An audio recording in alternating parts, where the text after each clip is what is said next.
حکومت نے ججز کی تقرری کے طریقہ کار کو تبدیل کرنے کے لیے آئین میں ترمیم کرنے کا فیصلہ کر لیا ہے۔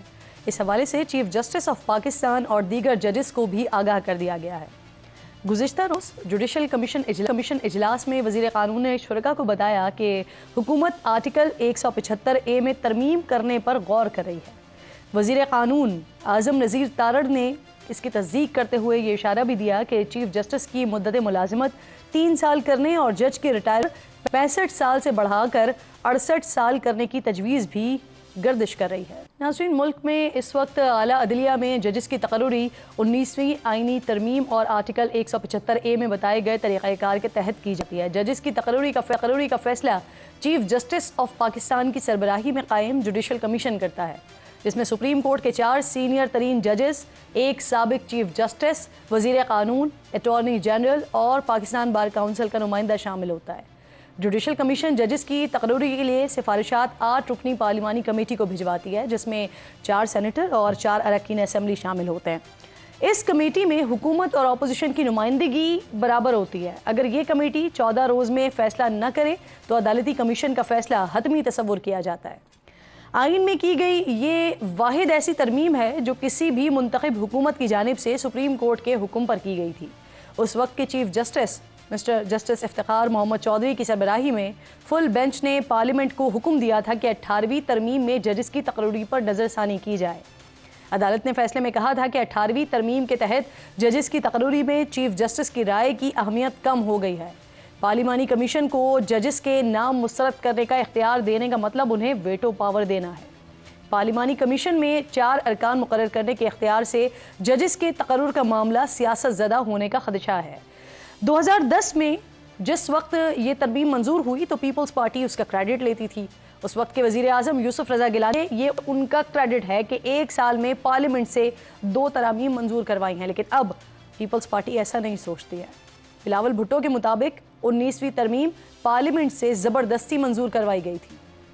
19th امینڈمنٹ زبردستی ہمارا پارلیمنٹ سے پاس کروایا گیا۔ ہاؤس کو، وزیر اعظم کو، وزیر قانون کو دھمکی دیا گیا، آپ 19th امینڈمنٹ پاس کریں ورنہ ہم آپ کا 18ویں ترمیم کو اڑا دیں گے۔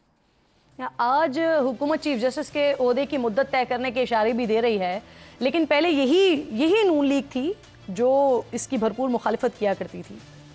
سعید کھوسہ صاحب، آپ کو حساب دینا پڑے گا کہ جیل میں بیٹھے نواز شریف صاحب کو کیوں میسج بھیجا گیا کہ آصف سعید کھوسہ کو بطور چیف جسٹس ایکسٹینشن دی جائے۔ ناظرین، چیف جسٹس کے عہدے سے متعلق آئین پاکستان میں پہلی ترمیم 1976 میں ہوئی، جس کے تحت اگر چیف جسٹس ریٹائرمنٹ کی عمر تک پہنچ بھی جائیں تو اس وقت تک بطور چیف جسٹس کی حیثیت سے کام کرتے جب تک ان کے عہدے کی میعاد پوری نہیں ہو جاتی۔ اس ترمیم سے اس وقت کے چیف جسٹس یعقوب علی خان کو فائدہ ہوا، جنہیں بھٹو صاحب کے قریبی سمجھا جاتا تھا، لیکن بعد میں جنرل ضیاء نے ملک میں مارشل لاء نافذ کیا تو ان کو گھر جانا پڑ گیا تھا۔ اگر موجودہ حکومت ایسی کوئی ترمیم لاتی ہے اور چیف جسٹس کے عہدے کی مدت کو 3 سال کرتی ہے تو ممکنہ طور پر اس سے موجودہ چیف جسٹس کی مدت ملازمت میں توسیع ہو سکتی ہے۔ موجودہ مطابق چیف جسٹس قاضی فائز عیسیٰ 25 اکتوبر 2024 کو ریٹائرڈ ہونے جا رہے ہیں۔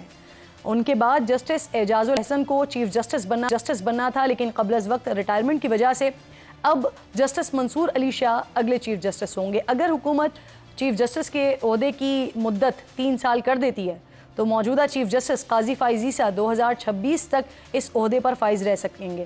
اگلے متوقع چیف جسٹس شاہ 2026 میں یہ عہدہ سنبھالیں گے اور پھر 2029 تک اس عہدے پر رہیں گے۔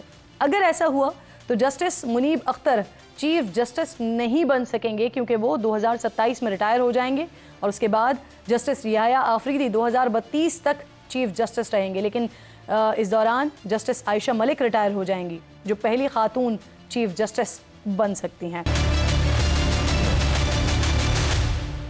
پروگرام میں ایک بار پھر آپ کو خوش آمدید کہتی ہوں۔ Deputy convener MQM Farooq Sattar صاحب مجھے پروگرام میں جوائن کر چکے ہیں، بہت شکریہ۔ السلام علیکم فاروق بھائی، 3 دن پہلے آپ لوگوں کی MQM کے وقت کی ملاقات ہوئی صدر آصف علی زرداری صاحب سے، کیا بات چیت ہوئی سر اس ملاقات میں؟ کیونکہ کچھ خبریں ہیں کہ MQM نون لیگ کے رویے پر نالا ہے، وعدے پورے نہ ہونے پر آپ لوگوں کو تحفظات بھی ہیں، تو ان تحفظات سے آپ لوگوں نے آگاہ کیا، اس رویے سے آگاہ کیا صدر صاحب کو؟ دیکھیے، پورے ملک میں کوئی ایک جماعت ایسی نہیں ہے جس کے پاس کم از کم خود اپنے پلے میں سمپل میجورٹی ہونا، مختلف سیاسی جماعتوں کو مل کر ہی جمہوریت کی اس گاڑی کو مضبوط اور مستحکم بنانا ہوگا، اور حکومتوں کو چلانا ہوگا، اور پھر عوام کے بنیادی مسائل کو حل کرنا۔ اصل تو ووٹ جو ملے ہیں نا، پی ایم ایل این کو ملے، پی ٹی آئی کو ملے، پیپلز پارٹی اور ایم کیو میں 4 بڑی جماعتیں ہیں اس وقت قومی اسمبلی میں، اور ان کی 20 سیٹوں سے اوپر ان کی سیٹیں، 20 سے اوپر سیٹیں ان کی عوام نے ووٹ دیے ہیں۔ یہ جو سیاسی معاشی بحران، مہنگائی، بے روزگاری، اس کے خاتمے کے لیے دی ہیں۔ اب چاہے آپ حکومت میں جا کے اس کا خاتمہ کرائیں یا کم کرائیں اسے، یا اپوزیشن میں جا کر، تو اگر ہم وزارتیں نہیں لینا چاہ رہے تھے، لیکن ایک وزارت پھر بھی کسی طرح زبردستی ہماری جھولی میں ڈال دی گئی، بس وہ تباً کرن نہ چاہتے ہم نے قبول کر لی۔ اچھا، اب یہ تو میں نہیں کر سکتا نا کہ میرے شدید اختلافات ہیں۔ پیپلز پارٹی کا 15 سال کا دور تھا، وہ بدترین دور تھا، اس میں ہر طرح کی آمریت تھی، کراچی کو کالونی بنایا گیا۔ اچھا فاروق صاحب، ایسے بھی باتیں ہو رہی ہیں کہ پیپلز پارٹی نے سندھ حکومت میں باضابطہ شمولیت کی دعوت دی ہے آپ کو، اگر ایک تو اس کو کنفرم کر دیجیے گا کہ واقعی ایسا ہوا ہے، اور اگر ایسا ہوا ہے تو کیا سوچ رہی ہے ایم کیو ایم؟ نہیں، ایسا بالکل نہیں ہے۔ اقتدار پر اور اس کی شراکت پر، حکومت میں جانے پر تو پی ایم ایل این سے بھی بہت آخر میں جا کے بات ہوئی تھی۔ ابھی تو یہ ایک پہلی ملاقات ہوئی ان سے، اور میں آپ کو بڑے وثوق کے ساتھ یہ کہتا ہوں کہ ایم کیو ایم اپوزیشن میں رہ کر سندھ میں اپنا کردار ادا کرے گی۔ فاروق صاحب، پنجاب میں اور کے پی کے میں گورنرز تبدیل ہو گئے، بلوچستان کے لیے بھی نام فائنلائز ہو گیا، لیکن سندھ کا ابھی تک معاملہ سامنے نہیں آیا، کیا طے پایا ہے وہاں پہ؟ دیکھیے، میرے خیال میں ہمارے پاس تو کوئی ابھی ایسا اندیہ نہیں ہے کہ ہمارے گورنر کو چینج کیا جا رہا ہے یا چینج کیا جائے گا۔ میں سمجھتا ہوں کہ باقاعدہ اب تک نہیں آئی ہمارے پاس کوئی باقاعدہ کسی جانب سے۔ آپ کسی جانب سے کا مطلب آپ سمجھ جائیں کسی جانب سے، ٹھیک ہے نا؟ جب نہیں آئی ہیں تو اس پر ہم ابھی کیوں اس پر میں قیاس آرا کروں، کوئی بات کروں۔ صحیح۔ اچھا یہ فرمائیے گا، حکومت ججز کی تقرری میں آئینی ترمیم لانے کے حوالے سے فیصلہ کرنے جا رہی ہے، کیا اس حوالے سے آپ سے کوئی رابطہ کیا گیا ہے؟ اور جس طرح سے خبریں آ رہی ہیں کہ آپ کے تحفظات ہیں پی ایم ایل این کے ساتھ، اگر وہ دور نہیں ہوتے تو آپ حمایت کریں گے، ووٹ دیں گے اس ترمیم کے لیے؟ میرے خیال میں ابھی تک ایم کیو ایم کے سامنے پی ایم ایل این نے یہ ایجنڈا نہیں رکھا ہے۔ اگر ایم کیو ایم کے سامنے باقاعدہ وہ ایک حلیف کے طور پہ نہیں بھی لائیں گے تو اسٹینڈنگ کمیٹی میں تو آئیں گے نا۔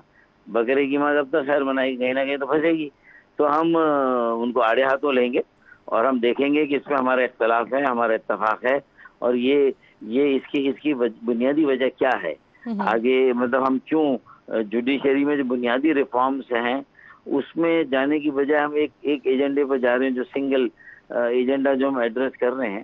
تو میں سمجھتا ہوں کہ بہتر یہ ہے کہ ایک جوڈیشل ریفارمز ڈیو ہیں۔ فاروق ستار صاحب، ویسے تاریخ گواہ ہے سر، جس جگہ پر آپ لوگوں نے زیادہ ناراضگی کا اظہار کیا ہے وہاں آپ لوگوں نے زیادہ سپورٹ کیا ہے۔ بہت بہت شکریہ آپ کا، پروگرام میں آپ تھے، وقت ختم ہو گیا، انشاءاللہ ناظرین سے ملاقات ہوگی کل۔